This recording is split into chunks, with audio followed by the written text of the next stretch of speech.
Welcome back to my YouTube channel. हमारे YouTube channel में आपका बहुत बहुत स्वागत है। अब आज के दिन मैं आपको एक केस स्टडी के थ्रू ले जाना चाहता हूं, जिससे हम लर्न करेंगे कि इंडिया में अगले डिकेड में किन किन सेक्टरों में हमें निवेश करना चाहिए। आज इंडिया का पर कैपिटा जीडीपी करीब करीब $2500 है। इवन यूएस इकोनॉमी भी इस दौर से गुजरा है, चाइना भी इस दौर से गुजरा है। क्योंकि चाइना का डेटा उतना पब्लिक नहीं होता, इसलिए मैं यूएस इकोनॉमी का डेटा लूंगा और आपको यह दिखाना चाहता हूं कि जब यूएस इकोनॉमी का पर कैपिटा इनकम 2500 यूएसडी था, तो वहां से लेकर के 10,000 यूएसडी आने में कितना समय लगा और उस समय के बीच में किन किन सेक्टरों में ज़्यादा काम हुआ, किन किन सेक्टरों में रिटर्न काफ़ी हुए। कोई ज़रूरी नहीं है कि हिस्टोरिकली अगर यूएस में ऐसा हुआ तो इंडिया में भी वैसा ही हो, लेकिन एक्सपीरियंस से हमें हमेशा लर्न करना चाहिए। अगर इस एक्सपीरियंस के ऊपर आज के स्थिति को सुपर इम्पोज करें और आज के कंडीशन को सुपर इम्पोज करें, तो फिर हम एक बहुत अच्छे कंक्लूजन में पहुंच सकते हैं और यह निवेश करने का एक बड़ा ही सुनहरा मौका होगा। तो चलिए हम आगे चलते हैं। आज का टॉपिक हमने चूज किया है top sectors for investment for next decade, कि अगले 10 से 20 सालों में, हम पहले 10 साल लेते हैं फिर हम 20 साल की बात करेंगे, किन किन सेक्टरों में निवेश बहुत ही अच्छा हो सकता है। A lesson from USA growth story. US करीब करीब 1960 में, जब हम करीब 4-5 साल के रहे होंगे या पैदा हुए थे, दुनिया को जस्ट देखना शुरू किया था, उस समय यूएस का जो कंडीशन था, इंडिया का वही कंडीशन आज के दिन है पर कैपिटा जीडीपी के रूप में। और 20 वर्षों में यूएस में बहुत तेजी से विकास हुआ। उस समय यूएस में क्या क्या हुआ और आज भी इंडिया का जो सिचुएशन है, उस समय जैसा यूएस में हुआ वही इंडिया में हो रहा है। तो प्रश्न आता है कि क्या वही सेक्टर जो यूएस में मैक्सिमम परफॉर्मेंस दिया, इंडिया में वही सेक्टर क्या परफॉर्म करेगा? उसको हम अध्ययन करेंगे, उस पर जरा विचार करेंगे, फिर हम अपनी विचार प्रकट करेंगे कि हमें क्या करना चाहिए इन चीजों के बीच में। तो अगर आप यूएस इकोनॉमी को देखें तो करीब करीब 1960 के करीब यह $2500 का पर कैपिटा जीडीपी का था, और यह 1980 के आसपास यह बढ़कर के करीब 1980 अगर आप ले तो यह 10,000 पर कैपिटा इनकम हो गया, यूएसडी पर कैपिटा इनकम हो गया। अगर आप इंडिया को देखें तो आज हम करीब करीब 2005 के आसपास पर है, यहाँ 222-223 के यहाँ। और कर्व को देखें तो कर्व काफ़ी स्टीप दिखता है, और मुझे लगता है कि अगले 20 सालों में वेरी सिमिलर कर्व और वेरी सिमिलर पैटर्न हम फॉलो करेंगे। चलिए फिर आगे हम बढ़ते हैं और देखते हैं यूएस का किन किन सेक्टरों में टॉप परफॉर्मिंग इंडस्ट्रीज उस समय यूएस में क्या रहा। इसका मतलब 1960 और 1980 के बीच में, इस अवधि में US company experience significant growth and prosperity, क्योंकि इकोनॉमी काफ़ी ग्रोथ हुआ और several industries played a vital role in driving economic expansion, and the top performing industries are listed here. So सबसे पहला इंडस्ट्री था मैन्युफैक्चरिंग। जब कोई भी इकोनॉमी का ग्रोथ होता है तो मैन्युफैक्चरिंग का बड़ा ही अच्छा विकास होता है। अगर आज की स्थिति को हम इंडिया के लिए लहजे से देखें तो चाइना प्लस वन, पूरा वर्ल्ड चाइना प्लस वन की कगार पर है। इंडिया में काफ़ी प्रोडक्शन फैसिलिटी शिफ्ट हो रहा है, जैसे एप्पल का आईफोन का मैन्युफैक्चरिंग और बहुत सारे अदर फैसिलिटी शिफ्ट हो रहे हैं। गवर्नमेंट ऑफ इंडिया ने इंसेंटिव स्कीम निकाला है, जिससे चलते मैन्युफैक्चरिंग को एक स्पेशल दर्जा दिया जा रहा है। तीसरी बात बहुत सिग्निफिकेंट हो रहा है कि अगर आप डिफेंस सेक्टर को देखें तो डिफेंस का प्रोडक्शन हम इंडिया में केवल अपने लिए नहीं कर रहे हैं, हम एक्सपोर्ट के लहजे से करना शुरू किया है। और आज के दिन तेजस जो हेल का मैन्युफैक्चरिंग है, या भारत डायनामिक्स लिमिटेड के कुछ प्रोडक्ट्स हैं जो कि हम डिफेंस प्रोडक्शंस को बाहर बेच रहे हैं। हम बहुत जल्दी गन बनाना शुरू करेंगे और गन का प्रोडक्शन ही भी हम बाहर के देशों को बेचेंगे। तो इससे लगता है कि मैन्युफैक्चरिंग में खास करके मुझे लगता है कि अगले 10 से 20 सालों में डिफेंस प्रोडक्शन, स्पेशलिटी केमिकल जो कि अगेन चाइना प्लस वन के तहत काफ़ी आ रहा है इंडिया में, और कुछ स्पेशल सेक्टर काफ़ी अच्छा करने वाला है। Second, construction. जब कोई भी इकोनॉमी का ग्रोथ होता है, दो चीज का ग्रोथ होता है, काफी लोगों को घर खरीदने की जरूरत होती है। तो इंडिया का पॉपुलेशन जस्ट 2-3 दिन पहले हम विश्व के नंबर 1 पॉपुलेशन पर खड़े हो गए, जो कि बहुत अच्छा न्यूज नहीं है, लेकिन नंबर अगर प्रोडक्टिव हो, अगर नंबर जो मेंबर्स यहाँ के प्रोडक्टिव हो, जो सिटीजन प्रोडक्टिव हो, तो काफ़ी अच्छा हो सकता है देश के लिए। बट एक चीज़ बहुत ही निश्चित है कि जब ज़्यादा लोग होंगे तो घर की आवश्यकता होगी।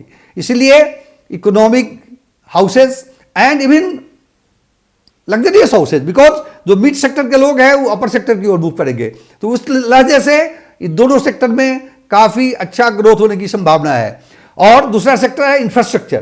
तो इंफ्रास्ट्रक्चर जैसे रोड का कंस्ट्रक्शन हो रहा है, रेलवे नेटवर्क बन रहे हैं, स्टेशंस बन रहे हैं, इन चीज़ों को अगर हम देखें तो एक चीज़ मैं यहाँ कहना चाहूँगा कि इंफ्रास्ट्रक्चर में डायरेक्ट इन्वेस्टमेंट बहुत ज़्यादा रिटर्न शायद नहीं दे पाएगा, लेकिन हाउसिंग सेक्टर पिछले 4-5 सालों से काफ़ी डिप्रेस्ड रहा है, इसलिए मुझे हाउसिंग सेक्टर काफ़ी अच्छा लगता है। उसमें से DLF है, गोदरेज इंडस्ट्रीज है, या कुछ और कंपनी ओबराई है, इन पर आप ध्यान दें और इनको स्टडी करें तो हो सकता है कंपनी आपके लिए काफ़ी अच्छा रिटर्न दे।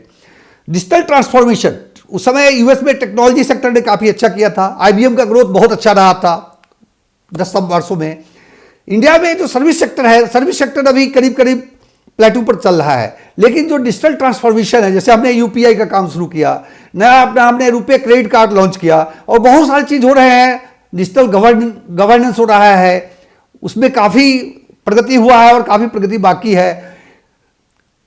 अभी भी इंटरनेट का पेंट्रेशन 50% के करीब है, जबकि जो ग्रोथ इकोनॉमी होता है वहाँ 80-85% होता है। तो उसके लहजे से लगता है कि इंडिया में काफ़ी अच्छा समय अभी आने वाला है डिजिटल ट्रांसफॉर्मेशन के हिसाब से। तो और सारी कंपनियाँ जो डिजिटल ट्रांसफॉर्मेशन में है, कुछ कंपनी लाइक TCS है, इन्फी है, HCL है, तो बड़े कंपनी हुए, लेकिन कुछ निजी सेक्टर के जो कंपनी है, जैसे डिजिटल सिग्नेचर की जो कंपनी है, जैसे E-मुद्रा है, मुझे लगता है बहुत अच्छा रिटर्न देगा।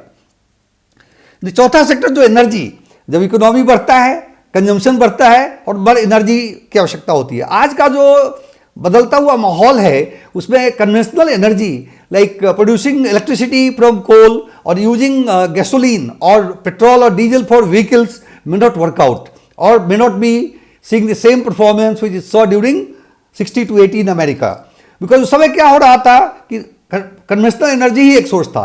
आज हम ग्रीन एनर्जी की बात कर रहे हैं, तो green energy, green hydrogen, EV vehicles, ये जो कुछ सेक्टर्स है इसमें काफ़ी अच्छा करेगा। तो और रिलायंस का इनिशिएटिव इसमें काफ़ी अच्छा है, टाटा मोटर्स भी इसमें जा रहा है, टाटा पावर भी EV के क्षेत्र में काफ़ी काम कर रहा है। तो आपको कुछ कंपनियों को इससे चुनना चाहिए और आप इंश्योर करिए कि EV के क्षेत्र में आपका कुछ न कुछ निवेश जरूर हो।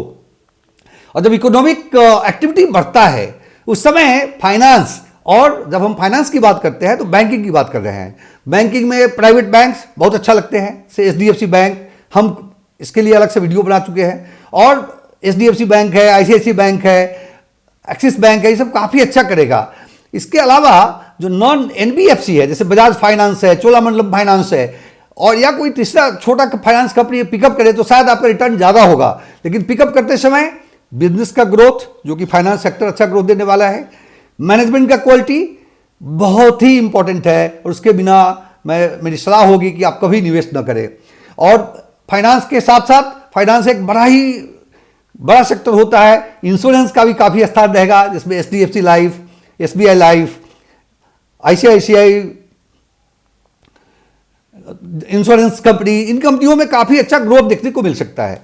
जब इकोनॉमी बढ़ता है तो life style like food sector, like in America में उस समय मैकडोनल्ड और कोक, इसका मैक्सिमम ग्रोथ हुआ था, और वॉरेन बफेट ने कोक में इन्वेस्ट करके बहुत उम्दा रिटर्न कमाया था। अपने यहाँ भी फूड सेक्टर है, फूड सेक्टर में यहाँ एक दुर्भाग्य है कि यूएस की सारी कंपनियां ऑपरेट करती है, फ्रेंचाइजी के थ्रू ऑपरेट करती है, बट इसका एक्सपेंशन काफ़ी होने वाला है। तो देवयानी ऐसी कंपनियां जो कि सर्टेन मेजर फ्रेंचाइजी ले रखी है फास्ट फूड की, और ऐसी कंपनियां जैसे जोमेटो, हालांकि जोमेटो बड़ा ही कंट्रोवर्शियल रहा है, लेकिन जोमेटो अगर अच्छे वैल्यूएशन में आप पिकअप करते हैं तो मुझे लगता है कि यह सेक्टर काफ़ी अच्छा करेगा। मित्रों, आज के इस वीडियो में अभी तक मैंने आपको यह दिखाया कि अगर यूएस इकोनॉमी जब 2500 USD पर कैपिटा से 10,000 USD पर कैपिटा में गया था करीब करीब 20 साल के अंतराल में, इंडिया आज उसी पॉइंट पर खड़ा है, और मुझे लगता है कि जिन सेक्टरों की हमने चर्चा की है काफ़ी अच्छा ग्रोथ दे सकता है। मैं एक चीज़ कहना चाहूँगा कि investing in equity market is risky, and before investing please do your own research और consult your investment adviser. Purpose of this video is purely educational. I am not recommending any company. These are the educational thoughts which I am using US as a case study and trying to transpose that onto Indian conditions. और उसमें हम यह recommend करना चाहते हैं कि अगर India उसकी स्टोरी को रिपीट करता है, जिसकी संभावना काफ़ी ज़्यादा है, हमें क्या करना चाहिए। मुझे लगता है कि आज का वीडियो आपको अच्छा लगा। अगर आपको आज का वीडियो अगर आपको अच्छा लगा तो इसे ज़रूर लाइक करें। अगर आपने हमारे चैनल को सब्सक्राइब नहीं किया है तो प्लीज़ इसे सब्सक्राइब करें, अपने मित्रों तक इसे फैलाएं ताकि ज़्यादा से ज़्यादा लोग इससे लाभान्वित हो सके। आपको मैं धन्यवाद देना चाहूँगा और अपने वाणी को मैं यही विराम देता हूँ। फिर मिलेंगे अगले वीडियो में।